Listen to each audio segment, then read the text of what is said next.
اللهم صل وسلم وبارك على محمد وآله وصحبه أجمعين। মাদ্রাসা দারুল ওয়াহি আল ইসলামিয়া লুচনপুর নয় সড়ক কর্তৃক আয়োজিত আজকের এই তৃতীয় বাৎসরিক তাফসিরুল কোরআন মাহফিলের আজকের এই মাহফিলের সম্মানিত সভাপতি আলহাজ হাফেজ মৌলানা শেখ তাজুল ইসলাম সাহেব দামাত বরকাতুহুল আলিয়া ও প্রধান অতিথি হাফেজ মৌলানা আব্দুর রহমান সাহেব দামাত বরকাতুহুল আলিয়া ও বন্ধুবর মুফতি হাবিবুল্লাহ মাহমুদ কাসিমি ও দেগার হযরত উলামায়ে কেরাম, দূর দূরান্ত থেকে আগত বিভিন্ন এলাকার ধর্মপ্রাণ মুসলমান ভাইয়েরা, সর্বপ্রথম শুকরিয়া জ্ঞাপন করছি সেই মহান রব্বুল আলামিনের দরবারে, যে মহান রব্বুল আলামিন আমাকে এবং আপনাদেরকে এই রহমতি বরকতি জান্নাতি সুন্দর একটি পরিবেশে বসে কোরআন হাদিসের আলোচনার মাহফিলে বসে কিছু সময় আলোচনা শ্রবণ করবার তৌফিক দান করেছেন। সেই জন্য সেই পাক ইলাহির দরবারে শুকরিয়াতান আওয়াজ করে পড়িনি আলহামদুলিল্লাহ। আমি শুরুতে মহাগ্রন্থ আল কোরআন থেকে বেশ কয়েকটি আয়াতে কারিমা তেলাওয়াত করেছি এবং সরকার দু আলম নবী মুহাম্মদুর রাসূলুল্লাহ সাল্লাল্লাহু আলাইহি ওয়াসাল্লামের অসংখ্য হাদিস হতে মাত্র একখানা হাদিস পাঠ করেছি। এই আয়াত এবং হাদিসকে সামনে রেখে সংক্ষিপ্ত আকারে আলোচনা করব।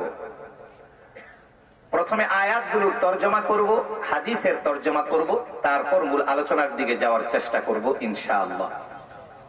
আল্লাহ পাক ইরশাদ করেন, يا أيها الذين آمنوا آمنوا بالله ورسوله والكتاب الذي نزل على رسوله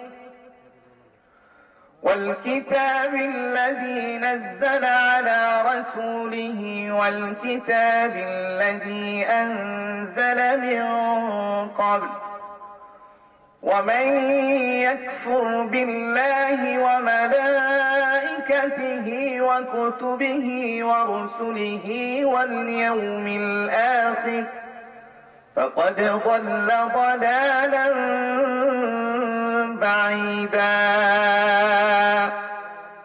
হে ঈমানদারেরা, তোমরা আল্লাহ এবং রাসূলের উপর ঈমান আনো, বিশ্বাস স্থাপন করো। ওয়াল কিতাবিল্লাযী নাযালা আলা রাসূলিহি, এবং রাসূলের উপর যে কিতাব নাজিল হয়েছে তার উপর ঈমান আনো। ওয়াল কিতাবিল্লাযী আনজালা মিন ক্বাবল, এবং পূর্ববর্তীদের উপর যে কিতাব অবতীর্ণ হয়েছে তার উপরও কি ঈমান আনো। কে বলতেছেন? আল্লাহ। ওয়া মান ইয়াকফুর বিল্লাহি ওয়া মালাইকাতিহি, যে ব্যক্তি অস্বীকার করবে, ঈমান আনবে না আল্লাহর উপর এবং রাসূলের উপর, ওয়া মালাইকাতি, এবং ফেরেশতাদের উপর ঈমান আনবে না যারা, ওয়া কুতুবিহি ওয়া রাসূলিহি, তার কিতাবের উপর এবং রাসূলের উপর, ওয়াল ইয়াউমিল আখির, এবং পরকালের উপর যারা ঈমান আনবে না, অস্বীকার করবে, ফাকাদ দাল্লা দালালান বাঈদা, নিশ্চয়ই তারা পথভ্রষ্ট হয়ে দূরে পড়ে থাকবে। ঠিক কিনা? অর্থাৎ তারা জাহান্নামে যাবে যারা ঈমান আনবে না। আল্লাহ পাক আরেক জায়গায় বলেন, বিসমিল্লাহির রহমানির রহিম,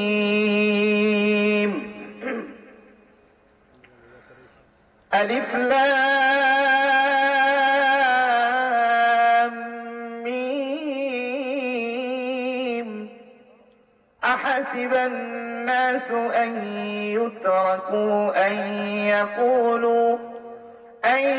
يقولوا آمنا وهم لا يفتنون।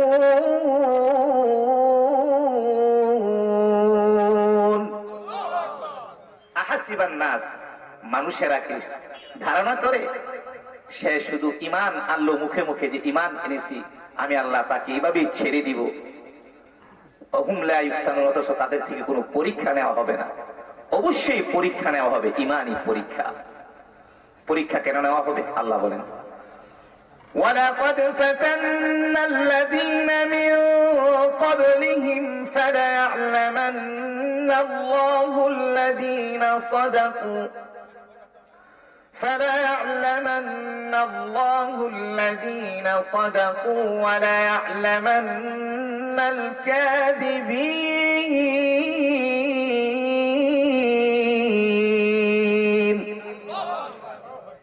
পরীক্ষা কেন নেওয়া হবে? নিশ্চয় আমি আল্লাহ তাদের পূর্ববর্তীদের থেকেও পরীক্ষা নিয়েছি।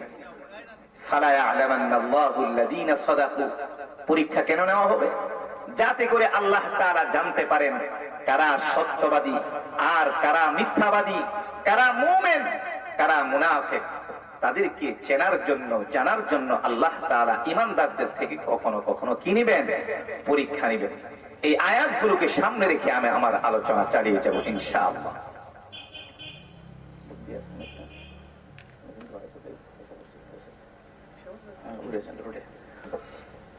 قال رسول الله صلى الله عليه وسلم: أتدرون ما الإيمان بالله وحده؟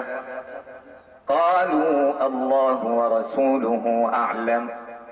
قال: شهادة أن لا إله إلا الله وأن محمدا رسول الله وإقام الصلاة وإيتاء الزكاة وصيام رمضان أو كما قال عليه الصلاة والسلام।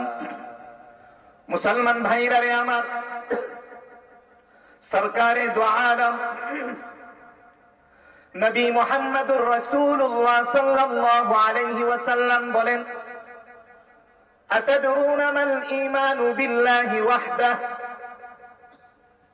আল্লাহর রাসূল বলেন, ওরে আমার সাহাবারা, ঈমান বিল্লাহি ওয়াহদার কি অর্থ তোমরা জানো নাকি?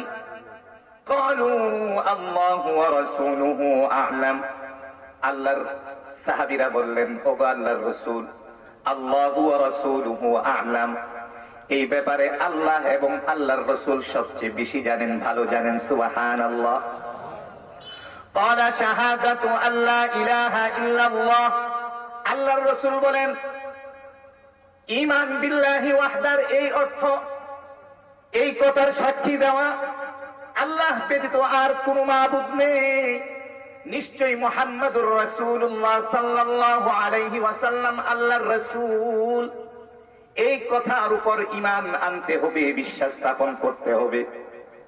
তাহলে বোঝা গেল ঈমান আনার জন্য এই কতগুলি প্রকারের শর্ত: নামাজ কায়েম করা, রমজান মাসের রোজা রাখা, এবং আল্লাহ ব্যতীত যে আর কোন মাবুদ নেই এক আল্লাহর উপর এবং রাসূলের উপর ঈমান আনা। তাহলে প্রকৃত ঈমান বিল্লাহি ওয়াহদার অর্থ বোঝা যাবে, ঠিক কিনা?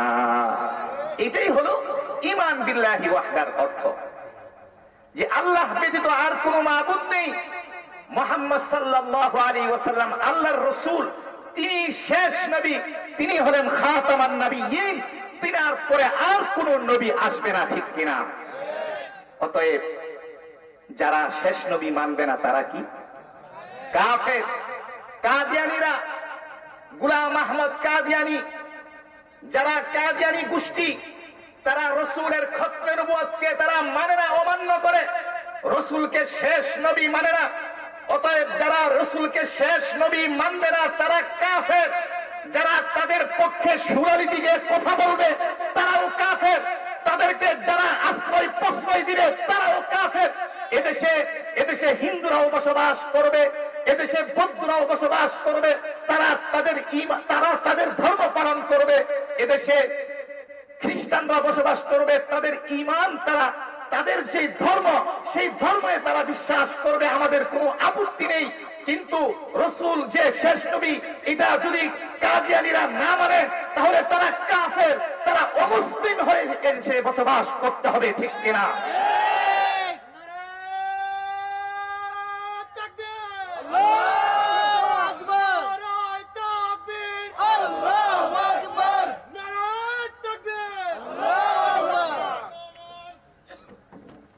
মুসলমান ভাইরারে আমার, ঈমান আনতে হবে কার উপর? আল্লাহর উপর, রসুলের উপর। অতএব এই বিশ্বাস, এই আকীদা প্রতিটি মুসলমানের থাকতে হবে যে শেষ নবীকে খাতামান নবিয়্যিন নবী মুহাম্মদুর রাসূলুল্লাহ সাল্লাল্লাহু আলাইহি ওয়াসাল্লাম, তার উপর এই ঈমান আনতে হবে এবং আল্লাহর উপর ঈমান আনতে হবে। আবার কখনো কখনো আপনি যখন ঈমান আনবেন তখন আপনার উপর ঈমানই পরীক্ষা নিবে। আল্লাহ তাআলা সূরাতুল আনকাবুতে বলেন, সংক্ষিপ্তভাবে শেষ করব। আল্লাহ তাআলা বলেন, أحسب الناس أن يتركوا أن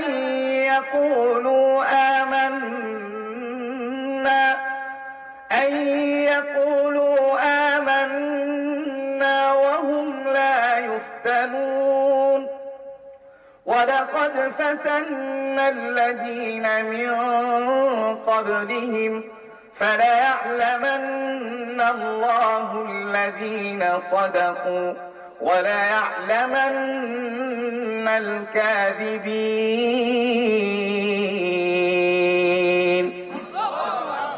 মুসলমান ভাইরারে আমার, মানুষেরা কি ধারণা করে সে শুধু মুখে মুখে ঈমান এনেছে আর আমি আল্লাহ তাদেরকে এইভাবে ছেড়ে দিব? না না না, অবশ্যই তাদের থেকে পরীক্ষা নেওয়া হবে। পরীক্ষা কেন নেওয়া হবে? ওয়ালাকাদ ফাতান্নাল্লাযীনা মিন ক্বাবলিহিম, তাদের পূর্ববর্তীর থেকেও আমি আল্লাহ পরীক্ষা নিয়েছি। ফালায়া'লামান্নাল্লাহুল্লাযীনা সাদাকু ওয়া লায়া'লামান্নাল কাযিবিন। অতএব পরীক্ষা এই জন্য নেওয়া হবে কারা সত্যবাদী আর কারা মিথ্যাবাদী, কারা মুমিন আর কারা মুনাফিক। এই দুই শ্রেণীর লোকদেরকে চেনার জন্য, জানার জন্য আমার আল্লাহ দুনিয়াতে কখনো কখনো ঈমানদার থেকে পরীক্ষা নেবেন, ঠিক কিনা? কখনো কখনো ঈমানদারদের থেকে ঈমানই পরীক্ষা নেবেন। এই পরীক্ষা সাহাবায়ে কেরামরাও দিয়ে এসেছেন। এই পরীক্ষা তাবিঈন, তাবে তাবিঈন, মুজতাহিদিন, আইম্মায়ে মুজতাহিদিন এবং বর্তমান পর্যন্ত এই ঈমানি পরীক্ষা চলতেছে, ঠিক কিনা? এই আয়াতের শানে নুজুল সম্পর্কে মুফাসসিরিনে কেরাম বলেন যে আল্লাহর রাসূল একদিন কাবা গৃহের সামনে দেয়ালে হেলান দিয়ে বসেছিলেন। এমত অবস্থায় কিছু সংখ্যক সাহাবী আল্লাহর রাসূলের নিকট এসে বললেন, ওগো আল্লাহর রাসূল, মক্কার কাফের মুশরিক বেঈমানেরা তো আমাদের উপর অনেক জুলুম অত্যাচার করতেছে, আপনি আল্লাহর কাছে একটু দোয়া করুন না, আল্লাহ পাক যেন আমাদেরকে এই জুলুম অত্যাচার থেকে হেফাজত করেন। তখন এই আয়াত নাজিল হয়। এই আয়াত নাজিল হওয়ার পর সরকারের দোয়া আলম নবী মুহাম্মদুর রাসূলুল্লাহ সাল্লাল্লাহু আলাইহি ওয়াসাল্লাম বলেন, ওরে আমার সাহাবারা, তোমাদের পূর্ববর্তী ঈমানদারদের উপর, তোমাদের পূর্ববর্তী মুসলমানদের উপর এর চেয়েও অধিক পরিমাণে জুলুম অত্যাচার সহ্য করতে হয়েছিল। তাদের মাথার উপর পরাত চালিয়ে তাদের মাথাকে দ্বিখণ্ডিত করা হয়েছিল। তাদের শরীরে লৌহ শলাকার চিরুনি দিয়ে এমন ভাবে আশ্রানো হয়েছিল যে তাদের শরীর থেকে গোশতগুলো দ্বিখণ্ডিত হয়ে পড়েছিল। তারপরে ওরে আমার সাহাবারা, ওই সমস্ত মুসলমানেরা তারা তাদের ঈমান থেকে বিচ্ছুত হয়নি। সুবহানাল্লাহ। অতএব এই ঈমানি পরীক্ষা হার জামানায় থাকবে, বর্তমানেও আছে, ঠিক কিনা? অতএব আল্লাহ পাক আমাদেরকে ঈমানের উপর অবিচল থেকে মৃত্যুবরণ করার তৌফিক দান করুক। নাফাআনিল্লাহু ওয়া ইয়্যাকুম বিল কুরআনিল আযীম ওয়া বিসুন্নতি নাবিয়্যিহিল কারীম সাল্লাল্লাহু আলাইহি ওয়াসাল্লাম। আকুলু কওলি হাযা ওয়া আস্তাগফিরুল্লাহ লি ওয়া লাকুম ফাস্তাগফিরু ইন্নাহু হুয়াল গফুরুর রহিম। আসসালামু আলাইকুম ওয়া রাহমাতুল্লাহি ওয়া বারাকাতুহু।